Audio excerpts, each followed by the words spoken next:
Isaia profetizon për shpëtimin që Perëndia do ta përmbush në fundin e kohëve.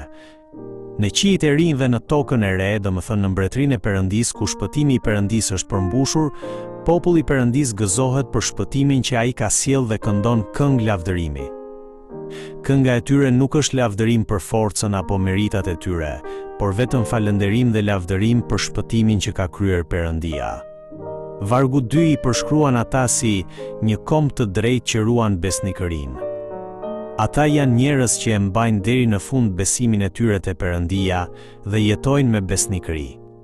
Prandaj Isaia i përshkruan ata si ata që kanë mendje të patundur, ata që kanë besim te Zoti, ndërsa Perëndinë e përshkruan si shkëmbin e përjetshëm, duke theksuar vazhdimisht besimin dhe sigurinë e palkundur tek Perëndia. Në fund të fundit, karakteristika e atyre që hyjnë në mbretërinë e Perëndisë nuk është drejtësia e tyre apo aftësia njerëzore, por besimi që i beson plotësisht Perëndisë. Kjo profeci e dhjatës së vjetër përmbushet përfundimisht në Jezu Krishtin. Ne nuk mund të shpallemi të drejtë para Perëndisë për shkak të drejtësisë sonë, por shfaqsohemi vetëm nëpërmjet besimit në Jezu Krishtin. Prandaj, edhe rruga për të hyrë në mbretërinë e Perëndisë nuk qëndron në meritat apo veprat tona, por në besimin në Krishtin. Vargu 7 thot se Perëndia i siguron të drejtit që mbështetet tek ai një shteg të sheshtë. Këtu, shtegu i sheshtë nuk do të thotë se në jetën e besimtarit nuk do të ketë asnjë vuajtje apo vështirësi. Përkundrazi, do të thotë se edhe mes vuajtjeve dhe vështirësive, Perëndia e mban dhe udhëheq popullin e tij, në mënyrë që ai më në fund ta përshkojë plotësisht atë udhë. Besimtari nuk është ai që i ka përcen të gjitha vështirësitë me forcën e vet, por ai që, duke u mbështetur në hirin e Perëndisë, i duron vuajtjet dhe e ruan besimin edhe në mes të tyre. Prandaj, besimtarit i kërkohen së bashku besimi dhe qëndrueshmëria.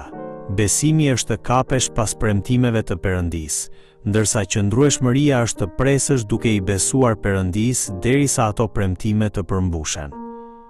Në këtë kuptim, besimi dhe qëndrueshmëria janë si dy anët e së njëjtës monedhe. Besimi i vërtet shfaqet në qëndrueshmëri dhe, gjatë procesit të qëndrueshmërisë, besimi bëhet edhe më i fortë. Isaia e krahason vuajtjen që të drejtët përjetojnë në këtë botë me dhimbjen e madhe që përjeton një grua gjatë lindjes. Por ajo që është e rëndësishme nuk është madhësia e vuajtjes, por tek kush mbështeten të drejtët në mes të asaj vuajtjeje. Ata nuk dëshpërohen dhe nuk largohen nga Perëndia në situata të dhimbshme. Përkundrazi, i thërrasin Perëndisë dhe presin ndihmën e tij. Ne nuk jemi në gjendje ta realizojmë vetë shpëtimin ton. Megjithatë, edhe në këtë situatë të dëshpëruar, populli i Perëndisë ka shpresë. Edhe nëse vuajmë në këtë tokë dhe madje arrim deri në vdekje, kjo nuk është fundi i gjithçkaje. Sepse Perëndia do t'i ringjallë të vdekurit. Prandaj, sado e madhe të jetë vuajtja dhe sado e dëshpëruar të duket realiteti, besimtari nuk duhet ta braktisë besimin. Shpëtimi dhe shpresa jon nuk varen nga rrethanat e tanishme apo nga aftësia njerëzore, por nga fuqia e Perëndisë që ringjall të vdekurit. Në fund të fundit, fakti se Perëndia do ta gjykojë patjetër mëkatin dhe të keqen dhe do ta shpëtojë popullin e tij është shpresa përfundimtare e besimtarit. Prandaj, besimtari nuk duhet të shikojë vetëm vuajtjet e tanishme.